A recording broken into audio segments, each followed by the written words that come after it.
Welcome to my kitchen. My name is Maria Delis and I am a dietitian at Beyond Hunger. And in this series of videos, I wanted to share with you some of my family's favorite recipes. Every home cook needs a group of recipes that are easy to make, especially on a busy weeknight. And we're going to start with this really easy recipe tonight. It's called Orecchiette with rapini and Italian sausage. Some of you may have tried this before. This is a recipe that my family loves, and we make this often on weeknights. So you start off with very simple ingredients. We have a pound of orecchiette pasta, 1 bunch of rapini greens, 1 pound of Italian sausage, a few cloves of garlic, some red pepper flakes for spice, olive oil, and a little salt and pepper, and at the end, pecorino romano cheese. I'll show you how we do this right now. Let's go over the ingredients a little bit. Rapini is a green that you can find at a lot of different supermarkets. It is a bitter green and it resembles broccoli a little bit. It's actually in the turnip family, and the leaves also resemble mustard greens. The flavor is a little bit bitter, and the tops, like I said, look like broccoli, but they don't taste like broccoli. They're actually kind of mild though. The bitterness of the greens is very pleasant in this recipe because it really acts well with the contrast of the salty sausage, and the mellowness of the pasta with the bitterness of the greens is a really nice combination. So with rapini greens, it comes in a bunch like this, and I usually just cut off the ends of the greens first, just like this. And then I'll cut the rest of the greens into about 3 equal pieces, just like that. And I'll have that put that in a nice large bowl. The other ingredients that we're going to use in this is a pound of pasta.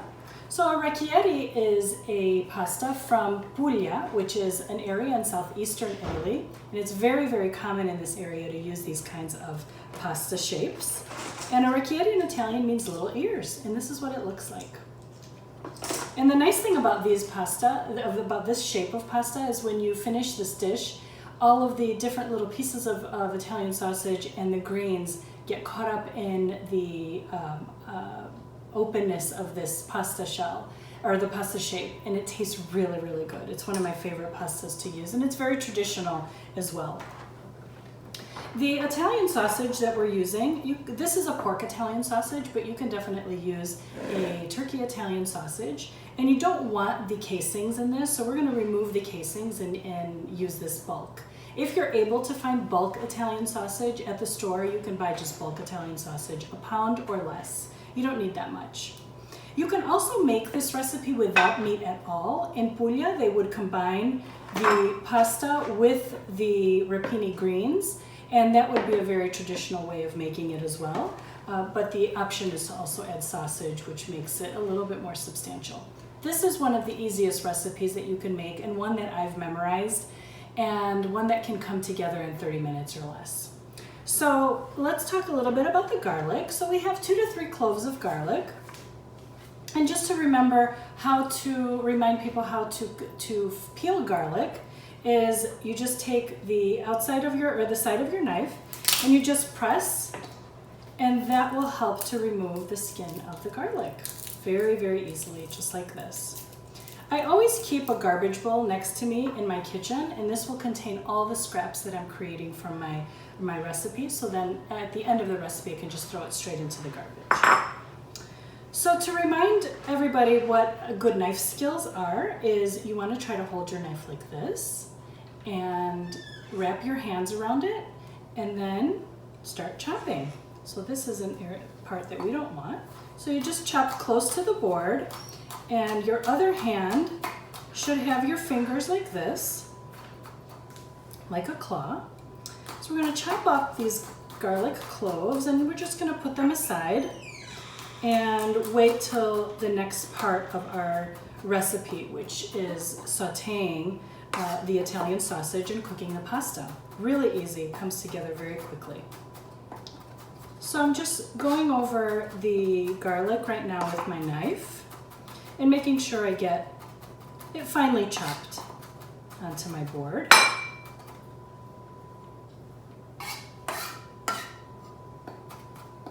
just like that. Okay.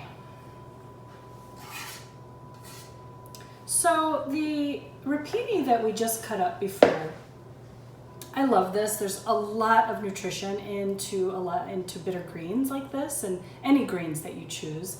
Rapini is very, very rich in vitamin A, C, K, folate, all the other B vitamins, a really great source of fiber as well. So this is a really nice, nutritious grain that you can include in a lot of different pasta recipes. If you don't have orecchiette pasta or you can't find orecchiette pasta, you can use any kind of short pasta, would work well. Shells would work well as well. Pipe rigate would work well. Anything that has a little hollow center that can trap some of the greens or the Italian sausage would work really well in this. Let me show you how I take out the casings from the Italian sausage. So I'll just slit it right in half like this and just peel off the casing. And I'll do that for all of them.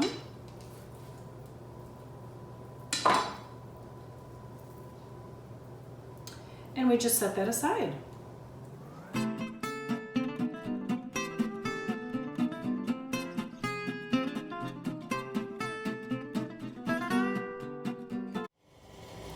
Okay, after prepping our rapini and our Italian sausage, we're ready to saute the Italian sausage and boil the pasta with the rapini together. So put a large pot and fill it up with water, and you're going to add some salt. And you want to add a lot of salt to the water. It should taste like seawater. So you can easily just take a spoon and take a little taste of the water. And if it tastes salty as the sea, then your pasta water is ready. The reason why you want to salt your pasta well at this point is this is the only chance that you're going to get to really infuse your pasta with flavor. And it's a really important step that you don't want to forget. Okay, so now we're going to add our pasta. We're going to bring it up to a boil, and we are going to cook our pasta until it's al dente. And al dente in Italian means to the tooth, and it's an important part of pasta in Italy is cooking your pasta until al dente. And the amount of minutes that you need to cook this for is 11 to 13 minutes. And I'm going to set the timer for 11 minutes because I want to be able to finish cooking this pasta together with the Italian sausage and the rapini at the very end and get all of the flavors to be put together nicely. Okay. So we are going to now start with the Italian sausage. We're going to add a few tablespoons of olive oil. We're going to heat that up. And we're going to saute the Italian sausage, breaking it up with the back of the spoon, and keep cooking it until it's completely done. And we're also going to add a little bit of hot red pepper flakes and crushed garlic. And at the end, it's very quick to cook the Italian sausage. We're going to set that aside until the pasta cooks. So we're going to be cooking both of these simultaneously. And the nice thing about this pasta dish is that the rapini is going to cook directly into the pasta water with the pasta. So you don't have to cook it separately. So about 2 minutes before the pasta is done, I'm going to put the rapini in and finish cooking it together with the pasta, and I'm going to put it in a colander and drain it together. And that part will be ready, and then we'll just add the Italian sausage to it and a little bit of pasta water and combine it all together, top it off with pecorino romano cheese, and we're all done. So you may wonder why I said put a little bit of pasta water into the finished dish. It's a very important part of the process of making a very good pasta dish. The pasta water contains a lot of starch, and the starch is really important in really giving that nice texture to the pasta so it won't seem watery or anything like that. You'll notice that once you start adding a little bit of pasta water to your sauces will appear and feel a little bit thicker, and it's a nice pleasant flavor or texture in your mouth. So always include a little bit of pasta water. So right before I'm about to drain my pasta, I always take out about a cup of pasta water, so I can add to the finished dish. And it also helps to thin out the sauce if it's a little too thick. It just helps to emulsify everything all together. So as you see, I have my Italian sausage sauteing in one pan, and I have my pasta sauteing or boiling in the other pot. And occasionally you want to try to mix up your pasta as well so you don't get it to stick together. Just like that.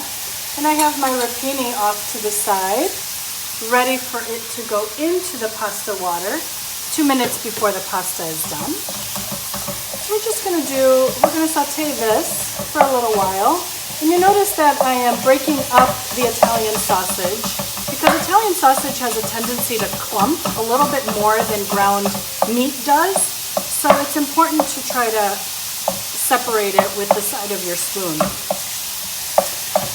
So what are the Italian sausage flavors that are indicative of true Italian sausage? So the flavor that really comes out in Italian sausage is fennel. There's a lot of fennel seed in Italian sausage, and that is the distinctive flavor that you taste when you have Italian sausage. So some sausage has wine in it, garlic, other spices, depending on the region of Italy it comes from. Every region has their own recipe for sausage. But fresh Italian sausage in general has fennel seeds, and that is the flavor that's the most prominent. So you're going to let this saute a little bit. It's going to get a little bit brown in it as well. And after it's done sauteing, I'm going to add the garlic and I'm going to add some of the red pepper. You can make this as spicy or not spicy if you don't want to add any hot red pepper flakes. My family tends to like a little bit of spiciness in their dishes, so I like to add some hot red pepper flakes in this dish.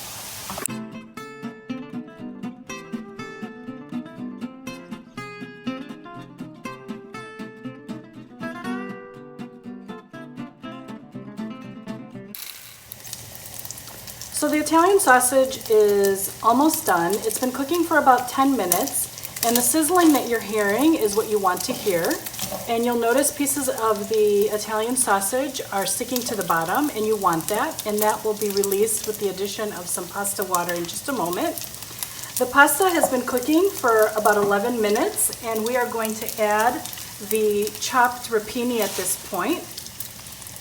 And we're going to let this cook for about 2 minutes.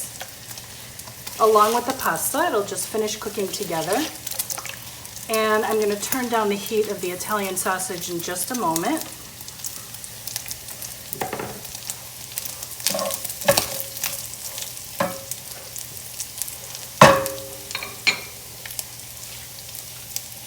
So this is going to cook together for about 2 minutes. It's going to wilt nicely in the boiling water. And what you want is a tender green. The stems will become just al dente and the leaves will be soft, but not overly mushy. They'll retain their nice bright green color. It only takes literally 2 minutes, so I set my timer for 2 minutes before my pasta is done. And I let the greens cook together with the orecchiette pasta.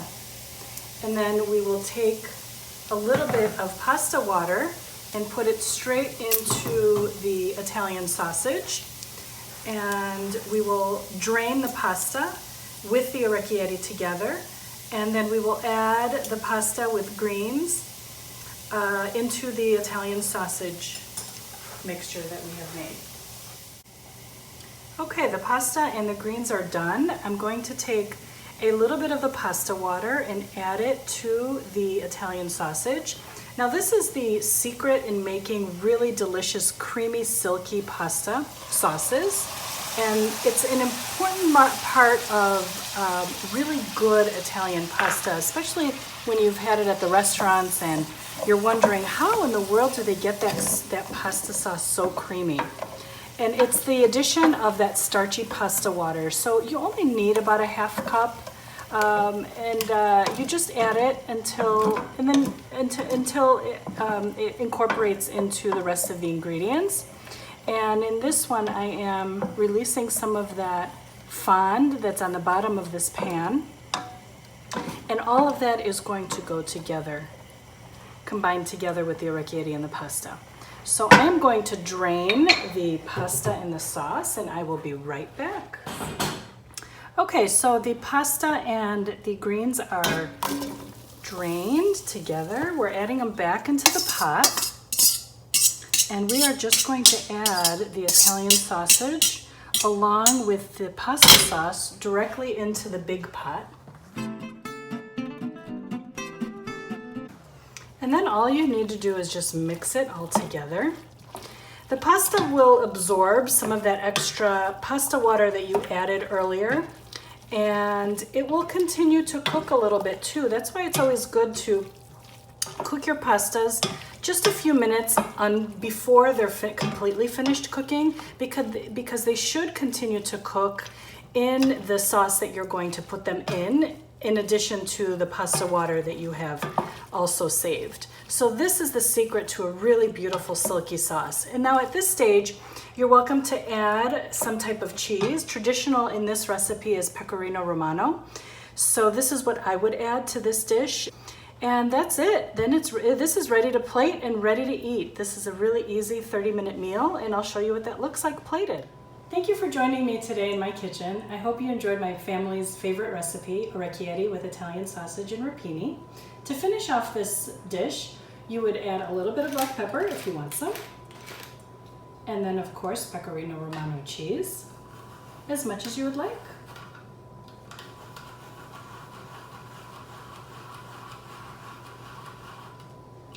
And that's it. Mix it all up and you have a nice, nutritious, easy recipe to make for your family that will make your family very happy. Thank you, and tune in next time when I show you a next family recipe. Thank you.